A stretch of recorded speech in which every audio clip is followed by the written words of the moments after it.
Hello guys, ഇന്ന് ഇവിടെ ആറ്റുകാൽ അമ്പലത്തിലെ ഉത്സവമാണ്. അപ്പൊ നമുക്കൊന്ന് പോയിട്ട് വരാം. അങ്ങനെ പോവാനായിട്ട് അമ്മേനെ വെയിറ്റ് ചെയ്ത് നിൽക്കണം നിപ്പാണ് കേട്ടോ. അങ്ങനെ ഞാനും അമ്മയും കൂടി ബാക്കിലെ പറമ്പും ചാടി കണ്ട് അമ്പലത്തിൽ പോവാൻ കേട്ടോ. അങ്ങനെ അമ്പലത്തിലോട്ട് നോക്കിയപ്പോ രാത്രിക്കുള്ള കളമ്പത്തിന്റെ കളൊക്കെ സെറ്റ് ആയിട്ട് എന്ത് ഭംഗിയാണല്ലോ കാണാൻ. അങ്ങനെ അമ്പലത്തിന്റെ ഉള്ളിൽ നിന്ന് നമ്മൾ തൊഴുതിറങ്ങിയിട്ടുള്ള നിൽക്കാണ് കേട്ടത്. അങ്ങനെ അമ്മേനെ നോക്കി അമ്മേനെ കൊണ്ട് അവസാനം ഫുഡും കഴിച്ചിട്ടൊക്കെ ആയത് പറഞ്ഞിട്ട് ഫുഡ് കഴിക്കാനായിട്ട് ഇരുന്നുട്ടാ. അങ്ങനെ ഫസ്റ്റ് അച്ചാറ് വന്ന്, ക്യാബേജ് വന്ന്, കാളൻ വന്ന്, അവിയല് വന്ന്, പുളിഞ്ചി വന്ന്, ചോറിട്ട് അതിന്റെ മുകളിൽ കൂടെ കുറച്ച് സാമ്പാർ ഒഴിച്ച് പപ്പടം കൂട്ടി നമ്മൾ അവസാനം ഒരു പിടി പിടിച്ചു വിട്ടാ.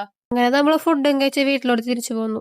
പിന്നെ നമ്മൾ വൈകുന്നേരം ഇപ്പൊ ത്രെഡ് ആയിട്ട് തൃശ്ശൂർക്ക് ഇറങ്ങി. തത്ത കോളേജും കഴിഞ്ഞാൽ ശക്തൻ സ്റ്റാൻഡിൽ വെയിറ്റ് എന്ന് പറഞ്ഞിട്ടുണ്ടായിരുന്നു. അങ്ങനെ എനിക്ക് തത്തനെ ശക്തനെല്ലാം കിട്ടിയിട്ട് അവിടെ നിന്ന് തത്തനെ കൂട്ടി നമ്മൾ ഓട്ടോയിലും കയറി പാറമേക്കാവിന്റെ അവിടേക്ക് പോവാട്ടോ. അങ്ങനെ അവിടെ എത്തി നമ്മൾ ഓട്ടോ ഇറങ്ങി ഷോപ്പിലോട്ട് നടന്നു. ഞാൻ കുറച്ച് നാളായിട്ട് ഈ കാണുന്ന ഷോപ്പിൽ തന്നെയാട്ടോ ത്രെഡ് ചെയ്യാറ്. ഞങ്ങൾക്ക് എന്നും ത്രെഡ് ചെയ്യണ ചേച്ചിയല്ലേ എന്നിട്ട് ത്രെഡ് ചെയ്ത് തന്നെ. ഞാൻ നോക്കിയപ്പോ എന്റെ ഒരു പിരികം മറ്റേ ഇടിമിലേറ്റ പോലെ കിടക്കണ്ടായിരുന്നേ.